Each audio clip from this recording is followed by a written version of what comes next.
Hello नमस्कार, स्वागत है आप सबका आपके अपने उत्कर्ष यूट्यूब चैनल पर। और यहाँ पर आपने थंबनेल देख करके कुछ मन में आया होगा, और वो आया होगा ये कि एलडीसी और लैब असिस्टेंट जो भर्ती है 2026, क्या उसके फॉर्म भरने की तिथि में बदलाव हो सकता है। क्योंकि आप लोग जब फॉर्म भरने जाते होंगे तो वहाँ पर ई मित्र वाला आपको कहता होगा कि भाई साहब ओटीआर में दिक्कत आ रही है, या वहाँ पर डाटा अपडेट नहीं हो पा रहा, या एडिट नहीं हो पा रहा, तो बाद में आना। या आप लोग जब वहाँ पर ओटीआर के अंदर जाकर के फॉर्म फिल करने लगते होंगे तो आधा फॉर्म भर जाता है, उसके बाद आधा फॉर्म नहीं भर पा होगा। उस समय आपके मन में ऐसा लग रहा होगा कि सर क्या इस लैब असिस्टेंट और एलडीसी के जो फॉरम की जो लास्ट डेट है वो आगे जा सकती है, और वो ऐसा इसलिए आया, क्यों आया, ऐसा इसलिए आया क्यों, उसकी भी चर्चा करने वाले हैं। बेसिकली हुआ क्या था कि हमारे यहाँ पर अभी 4-5 एग्जामों की फॉर्म भरने की डेट जो है ना वो चल यहाँ पे रही है। जैसे एक तो फॉरेस्टर की बात करें, उसकी एग्जाम डेट चल रही थी और फॉरेस्टर, और यहाँ पर इसकी लास्ट डेट अब 11 फरवरी 2026 कर देगी। फॉरेस्टर की भर्ती आई थी और उस फॉरेस्टर की भर्ती के अंदर जब फॉर्म भरने में दिक्कत आ रही थी, ओटीआर के ऊपर एडिट नहीं हो पा रहा था, चीजें अपडेट नहीं हो पा रही थी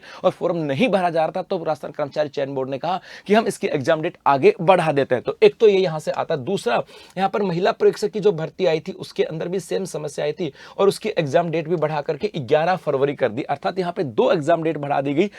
एग्जाम डेट का नाम, फॉर्म की डेट यहां पर बढ़ा दी गई। आपके फॉरेस्टर की भर्ती की फॉर्म की डेट 11 फरवरी कर दी और महिला परीक्षक की फॉर्म की जो लास्ट डेट है ये भी 11 फरवरी 2026 कर दिया। जैसे इनकी फॉर्म की डेट बढ़ाएगी तो यहां पर आपके जो बच्चे एलडीसी का जो फॉर्म भर रहे थे उनके मन में आया कि सर हमारी फॉर्म भरने की तिथि भी आगे बढ़ेगी क्या। इसके अलावा जो लैब असिस्टेंट वाले जो बच्चे उनके मन में भी ऐसा आया, क्योंकि मैं ऐसा इसलिए कह रहा हूं कि जो बच्चे एलडीसी का फॉर्म भरने जा रहे हैं उनको भी ओटीआर में दिक्कत आ रही है, वो भी फॉर्म फिल नहीं कर पा रहे। आधे बच्चे कर पा रहे हैं, आधे बच्चे नहीं कर पा रहे। तो उनको लग रहा था कि सर यहाँ पे फॉरेस्टर और महिला पर्यवेक्षक की फॉर्म भरने की तिथि को आगे बढ़ा दिया गया, तो क्या हमारी तिथि आगे जा सकती है। इन दोनों को लेकर के तो मेरे भाई यहां से बता दूं, अभी तक राजस्थान कर्मचारी चयन बोर्ड के जो चेयरपर्सन है आलोक राज जी, उन्होंने ट्वीट करके कहा कि हम फॉरेस्टर की एग्जाम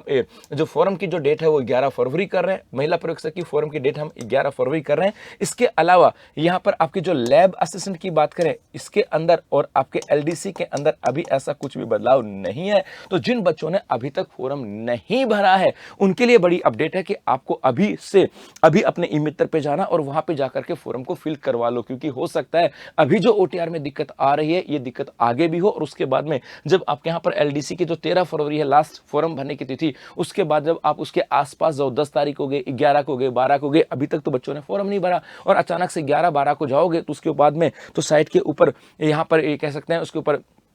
सर्वर जो है ना वो हैंग हो जाता है और फॉर्म नहीं भरा जाता। तो ऐसी स्थिति से बचना आपको अभी ई मित्र पे जाकर के आपको एलडीसी का और लैब असिस्टेंट का फॉर्म फिल कर देना है। लास्ट डेट का इंतजार नहीं करना है, क्योंकि बाद में आते एट द एंड आते आते आपके यहाँ पे सर्वर के ऊपर जो है ना सर्वर के ऊपर डाटा ज्यादा हो जाता है, तो सर्वर हैंग होने की स्थिति हो जाती है या ओटीआर में समस्या आ जाती है। तो मेरे बच्चों अभी जाओ और फॉर्म फिल कर देना। इसके अलावा जो बच्चा लैब असिस्टेंट के एग्जाम की तैयारी कर रहा है उनके लिए हम लोग लेकर के हैं पावर प्लस एमसीक्यू बैच। यहाँ पावर का मतलब है जहां पर आपको 250 घंटे की मैराथन कक्षाएं मिलने वाली हैं। इसके अलावा 3500 से अधिक प्रश्नों का एमसीक्यू, जो बच्चा साइंस से तैयारी कर रहा है उन सब के लिए पावर प्लस एमसीक्यू बैच, अर्थात लैब असिस्टेंट के फर्स्ट पेपर और सेकंड पेपर साइंस वाले बच्चों के लिए लाइव फ्रॉम स्टूडियो हमारा बैच जो है ना वो हम लोग इस यहाँ पर लेकर के आए, जहां पे 250 घंटों की मैराथन कक्षाएं होने वाली हैं और 3500 से अधिक एमसीक्यू प्रश्नों के साथ आप लोगों की तैयारी बेहतर होने वाली है। तो अभी उत्कर्ष ऐप में जाएं और ये पावर प्लस एमसीक्यू के माध्यम से लैब असिस्टेंट की तैयारी को बेहतर बनाएं और वर्ष 2026 में अपनी सफलता को सुनिश्चित करें। धन्यवाद।